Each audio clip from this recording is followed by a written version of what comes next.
All right, we're bringing social back. We're going to talk about social media today, how you can put the algorithm to work for you that'll help you expand your reach and also have the ability to serve more people.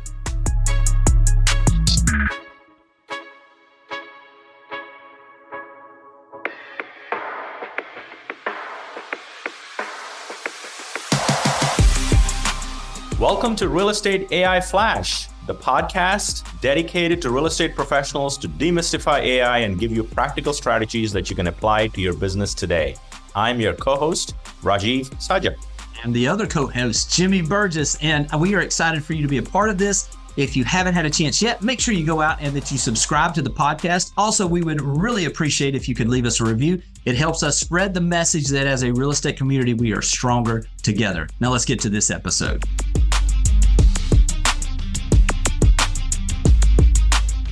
Rajeev, here we are, Charleston, South Carolina. Boomtown Unite. Yes. I feel like we were in New Orleans a couple weeks ago. It's like we're covering the South like kudzu. It's a special episode because we're live. That's true. Yeah. Hey, today what we're going to talk about is we're going to really dive into the algorithm, I guess you could say, which is really the most effective and one of the most, I guess you would say, most important types of AI that are being utilized today when it comes to real estate agents, understanding what it is, what it's looking for, giving it what it needs, so that then you'll have the ability to put your details and all of your content in front of the best people. So let's get started with this. Let's talk a little bit about, can you explain kind of what the algorithm really is and what its function is? Yeah, so one of the sessions we were in that sort of reminded us, Jimmy, was bringing social back in social media.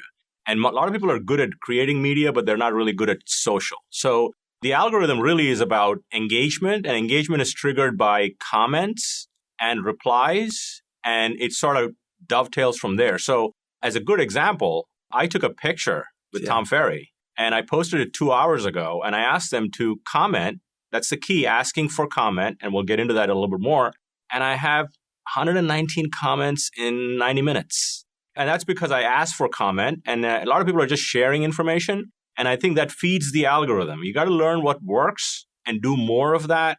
And I know you're doing some stuff with green screen, so you can kind of get into that as well. Yeah, I'll kind of just, from a standpoint of, is understanding, okay, so what is the algorithm is basically, and this goes back last year, really. I mean, when TikTok came along, what TikTok decided to do was, instead of the way that everything had been done before on social media, which was if you were connected with a group of people, it would show your content to a certain amount of those people that you were connected with. In my case, I had a lot of people I'm connected with from high school that really, all I've got in common with them is the past. What happened, though, is that as we saw the evolution of TikTok, the reason why TikTok grew so fast was it said, we're not worried about who you're connected to. We're going to focus in on who it is and what the type of content you watch, and we're going to give you more of that. So it's more like a search engine driven. So their algorithm was based on what you were looking at, and it would give you more of those types of things. So we saw last February, I guess it was, when Meta came out and said, basically, look, on Facebook and on Instagram, we're going to come in and we're going to do the search side, and we're going to make it where whatever you look at, we're going to try to give you more of that, which gives us more reach, gives us more opportunity. And that is the quote unquote algorithm, is the algorithm is trying to figure out who it is that is engaging with your content, what type of content you're doing, and is there engagement enough for them to promote it out to other people? So let's talk a little bit about some of the engagement. Yeah. So the other piece is creating content that has curiosity, right, Jimmy? I mean, a lot of people are posting content, but they're not asking questions about curiosity. One of the things we've heard about, you search on Google, real estate in your city, and it starts to show searches that other people are doing. And you can use several tools for this. And those are great things to ask questions on stories, ask a poll. Where did you stay before you were in this town? And all of that creates engagement and conversations to help you build deeper relationships. So let's break this down. We're going to get super practical with you guys. You'll be able to see this if you look, actually, if you go back and look at this post where Rajeev's talking about on his, is that on Facebook or Instagram? Yeah, Facebook. So if you go to Facebook, you'll notice this. And here, let me kind of break that down, and then I'm going to give you another example. What Rajeev did is he posted on there. Did you tag Tom Ferry on that one? No. No, he did not. But so he got the comments anyway. Yeah. But here's what it will do is it will absolutely see the description he had. It will see Tom Ferry's name in there, but it will give that where it's looking for the audience of who has been looking at some of his stuff. It's also, how did you ask for comments? How did the comments start? I basically said I'm at a KV Core conference and I have attended Tom Ferry's session who talked about how to be relevant and really thrive in 2024 and beyond. If you need the notes from this session, comment notes below and I'll send it to you. Yeah. Adding value, right? Yeah, I mean, And you got to think of it this way. So here's what is driving the algorithm a lot of times. It wants to see that there's engagement, because an engagement is likes or hearts, whatever, depending on where you are. It's also comments, and it's also direct messages. So let me give you an example of what Rajeev did. He said, comment below. Once they commented, all of a sudden the algorithm says, wait a minute, this is something that people are engaging with. And then if he comments back and says, check your DMs, for instance, then what happens is now he's got 2 comments. But you have to understand the direct message portion, and the reason why we like to send that via direct message is that's viewed as a more personalized communication and engagement, because now, listen, I'm not just going to DM anybody. I'm going to DM my friend Rajeev, and all of a sudden the algorithm says, oh, they're connected because they DM'd. And not only is it going to help on this post, but the next time that Rajeev comes out with a post, it's going to put it in front of his friends that he has that relationship strong enough where he's been DMing them. So now think about it. He came in, he asked for the comment, they commented, he responded back, and he sent a DM. That's 3 pieces of engagement right there, much less if they comment back and say thanks. And all of a sudden the algorithm says, whoa, wait a minute, we've got something that people are really engaging with. And so now that's how you get this momentum going, where it puts it in front of more people.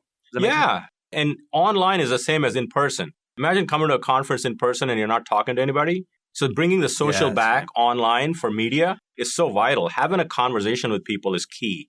And that's what builds deeper relationships and top of mind. Yeah, and I will say this, because I want to go back to that, what you're talking about. I had gone overseas, found somebody to help me, because I've been doing all my own social media. And the first thing that she said to me is she said, hey, Jimmy, you're really good at media, but you're not great at social. And it is social media. So what is it that you do to do those connections? So when we're talking about the algorithms is looking for, are you someone that is connecting with other people? So I'm going to give you a couple of examples there. We talked about how to get your posts to get more information, or the things, or your reels, or whatever it is, by asking for the comments, creating surveys, doing those types of things. But if you would take the time and go out and, instead of commenting sometimes, send some DMs to people that you know. Hey, looks like you had a great time on the vacation.